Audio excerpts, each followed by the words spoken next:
Brrr! It's getting cold outside. And you know what that means? Get cozy by the fire and playing my favorite guitar. Not again. Sharp fret ends. Little help here. Can I get a Band-Aid? You yourself may be a victim of razor sharp fret ends. They can happen on any guitar, cheap or expensive, new or used. You'll often find it happening during seasonal changes. That's because the wood expands and contracts based on humidity levels. As winter approaches, the air gets drier and makes the wood of your guitar shrink just a little bit. Metal doesn't shrink, so suddenly you've got sharp fret ends sprouting from the edges of your fingerboard. Today, I'm going to show you how to fix that. Plus, I'm going to tell you how to prevent it in the first place. So next time you feel some sharp fret ends, you're going to reach for the toolkit instead of the first aid kit. That's pretty good. On the bench today, we have a brand new Recording King Dreadnought. These run for about $200 or so. I love these guitars. I always say if you have about $500 to spend on a brand new guitar, get 2 Recording Kings. This is the perfect example to talk about sharp fret ends because you often find them on newer guitars, especially new guitars in this price range. Once wood has stabilized and gone through a few dryback periods and aged a little bit, it tends to be more stable in humidity. I'm gonna let you in on a little secret. I wasn't actually bleeding in the beginning of the video, but I have definitely felt pain from sharp fret ends. They will cut you. Check this out. I'm gonna take this dowel and run it along the sides of these sharp ends. Look at that. Look what it did to my dowel. Imagine if that was your hand. It's definitely gonna draw some blood. So anytime a job like this comes into my shop, which is quite often, especially this time of year as winter sets in, I follow a 3-step process.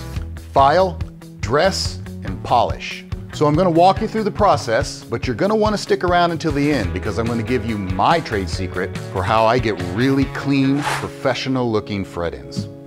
Our first job here is to bring these proud fret ends flush to the edges of the board with a flat file. Now the type of file you use for this is critical. What you want is a smooth cut mill file like we have over here. See these tightly spaced parallel teeth? They act like tiny little razors, shaving off whiskers that stick above the surface. You definitely want to avoid any file with widely spaced or cross-hatched teeth, and no diamond-coated files. Those are all too aggressive for this work, and they really risk damaging your finish or your fretboard. My favorite file for this work is the fret end beveling file from our Snapfile leveling system. It's specifically designed for working on fret ends. A key feature of this type of file are the safe edges. See how there are no teeth around the sides of this file? That's going to add a little extra protection when we get into the danger zones over top of the body and by the headstock. A lot of people like to use this file in the handle. There's nothing wrong with that. Personally, I like to just hold it in my hand. I feel like I have more control and I'm less likely to bump that handle into these danger zones.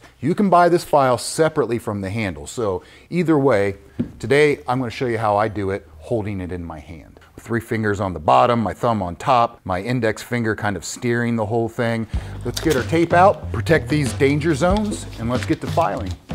These flat mill files cut in one direction only, on the push, so we will concentrate our efforts moving forward. File the entire length of the fretboard, making sure to clear the body and to avoid the headstock.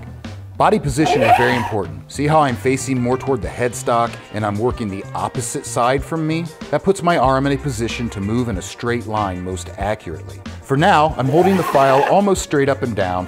I'm not trying to match the angle of the bevel right now. We'll worry about that later. If you have an unbound fretboard, make sure to hit the tang of the fret as well as the fret ends. You're going to need to hold the file just a little bit lower, but not so low that you're running into the edge of the body.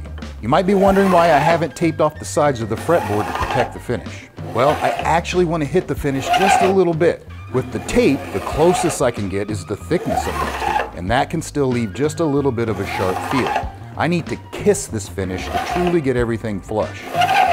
If tape on the sides makes you feel safer, go ahead, no problem. But you may want to do the last pass or two without the tape just to make sure you're truly flush. What I'm doing instead is listening. There's a distinctive sound when a file is working on metal. Hear it? It's a sharper, higher pitch type of tone.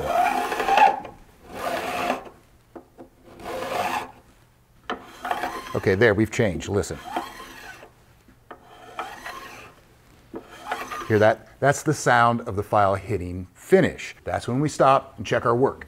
Okay, these are looking really good. They're flush to the edge of the board. They already feel a lot better. And you can see there's some impact on the finish. Now, some of this down by the nut was already here. This came from the factory, and this is typical on guitars of this price range. But it's no problem, because in the course of me cleaning up the little bit of scratchiness I did create, I'm going to take care of that too. For now, let's repeat this process on the other side. Hold the file nice and straight again, and file along the entire length of the board, watching the body and the headstock. Listen carefully. Stop when you reach the finish. Okay, now let's talk beveling. Beveling refers to taking that straight up and down, almost 90-degree fret end and bringing it in towards the center of the fretboard. So we start out a little more flat, or in our case here, we had a bevel and we created more of a flat spot down at the bottom. We're going to take that and blend it into our angle. That bevel serves a practical and an aesthetic purpose. Not only does it just look better, it gives a really nice, appealing look to our fret ends, but as we fret chords and notes along the fingerboard, our fingers curl around the side of that board. So we have a little bit of a natural angle or curve here, and that bevel is helping to soften that. It feels better. So what's important when you're beveling is getting that angle right, and it's a bit subjective. Typically, you're going to see about 35 to 45 degrees on the angle of your bevel. That allows the player some room to bend strings while maintaining a smooth hand feel. You don't want to go too shallow, say less than 30 degrees, because you're reducing the overall width of your playing surface and you don't want the string falling off the edge of the fret. So we sell a tool for this. This is our fret beveling file, and what's really cool about it is it holds the file at a perfect 35-degree angle. So it gives you a consistent bevel along the entire length of the fretboard. I really like these for guitar builders. If you build the same guitar over and over again and you want to match that bevel perfectly on each instrument, this is the tool for you. Also, if you're a beginner and you're new to this and you're a little nervous about getting that angle right, this is probably a good tool for you as well. But for me, again, I still prefer to hold the file in my hand so that I have more control over the exact bevel. When you do a lot of repair work and you work on hundreds of different instruments like I do, you're going to find that there's no one size fits all. So doing this allows me to really fine tune that bevel to get exactly what I need for the instrument I'm working on. As I look at the bevel of these frets close up, this looks pretty straight up and down to me, maybe more like 50 or 60 degrees. So as I blend in the work that I just did into the existing bevel, I'm also going to push it in a little bit closer to the center of the neck and get a little closer to that 45, 35 degree angle. So using the same file as I did before, I'm going to position my body in the exact same way, and I'm going to take long strokes going up the neck in one direction. Okay, this side is looking good. I'm going to switch it around just like I did last time and work from the other side.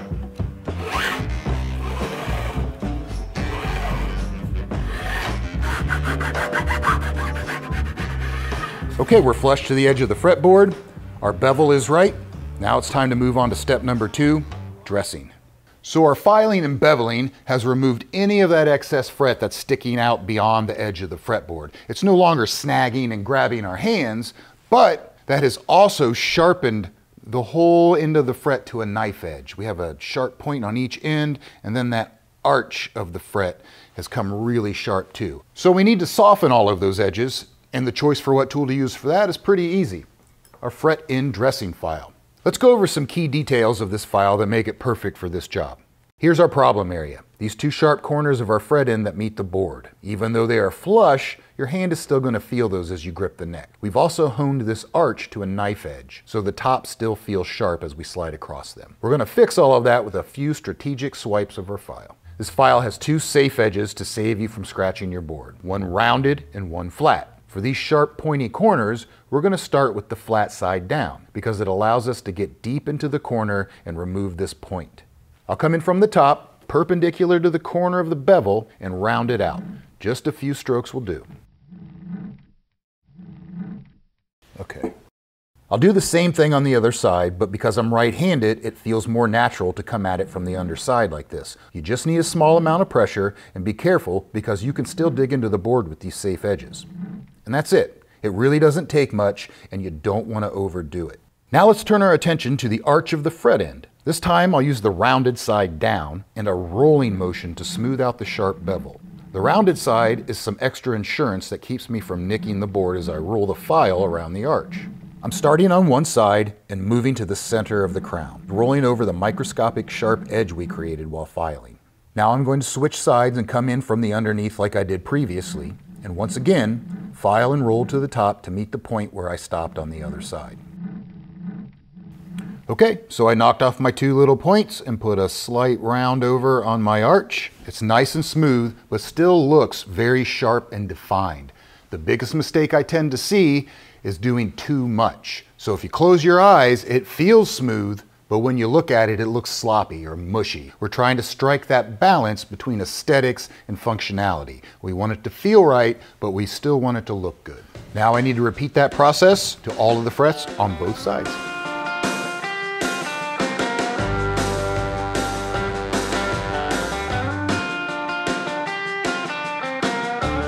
Once you get comfortable with the technique and get into a groove, this goes quickly. We're ready to move on to the last step. The last step of polishing is an important part of nailing down a perfect fret end. The most obvious reason is that all of this filing and work we've done has turned the ends dull and scratchy. We're going to fix that. But it's also going to do two other very important things for us. First, it's going to break the edge of our fretboard. It's going to roll it over slightly and just give us more of a soft feel as we move up and down the neck. It's also going to remove any little scratches or minor damage we did to the side of the board in the process. It'll all come out of there and look nice in the end. There are a ton of options when it comes to fret polishing supplies. Sandpaper, steel wool, Scotch-Brite, micro mesh. But the general idea is you're going to start at a coarser grit and move through finer grits until we get to a nice polish. Where I like to start is with some standard steel wool. This is just normal 4/0 ultra-fine steel wool you can get from the hardware store, not like Brillo pad or anything with detergent. It does a great job of working around the contours of the fret ends, getting in all the little tight corners and hard to reach spots. I'm not concentrating on any particular fret end here, but instead I'm hitting the entire length of the board just like I did before on both sides. You do have to be careful because steel wool is messy, it sheds. Plug your sound hole. If you have an electric guitar, cover the pickups so the shavings don't stick to your magnets. Vacuum up as you go and be neat about it and you won't have a problem. But if you'd rather not deal with the messiness of steel wool, you can also use Scotch-Brite. It's similar to steel wool, but it's more of a synthetic material. It still sheds, but those shavings don't stick to magnets and they're a little easier to deal with. I've used both, they both work great, but I prefer the results I get with steel wool. Next, I like to move on to micro mesh pads. These micro mesh pads come with this little chart of all the different grits. We don't need to use all of these. Today, I'm just gonna pick three. We're gonna start with our coarsest grit, the 1500. We'll hit somewhere around the middle with a 3600. And I'll try an 8000 for my final polish. These look fantastic, very shiny, but you know what? This micro mesh goes one more to 12,000. Why not? Let's just go one step further and see how much better we can make it. I'm really happy with that. That one extra grit really just made the difference, I think. So we could totally stop here. These look fantastic and they feel great. But I told you at the beginning of the video, I was going to give you my special tip for getting a really distinctive look on your fret ends. We're going to bring back our fret end dressing file. I'm going to repeat the process of my dressing phase where I trace that arc on the end of every one of my frets. The idea here is that I'm going to remove the shine off of that arch on my fret. And it's going to draw a distinction between the shininess of the end of my fret and the top of my fret. It's going to set that line off and really make for a nice looking transition. So you can decide, do you like this better or do you like the shinier fret ends? It's one more option for you. So now you know how to fix sharp fret ends, but let's talk about how to prevent it in the first place. Since this is caused by wood that shrinks from dryness, that means staying on top of your humidity, especially if you live in a climate like we have here in southern Ohio that goes from humid summers to very dry winters in a short span of time. Monitor your humidity with a good gauge and be aware when it's trending down. 45 to 55% is a safe zone for most instruments, but once you start seeing mid to low 40s, it's time to prepare. Keep your guitar in the case when you're not playing it during the winter months. This is especially important for acoustic guitars with solid woods. Case humidifiers are great, but what I really recommend is a sound hole humidifier. It will not only help keep your board humidified, but it will keep moisture inside the body of the guitar where it really needs it. If you start feeling some sharpness, no need to fret and certainly no need to bleed. Grab the right tools and put your technique to work. We'll see you at the bench next time.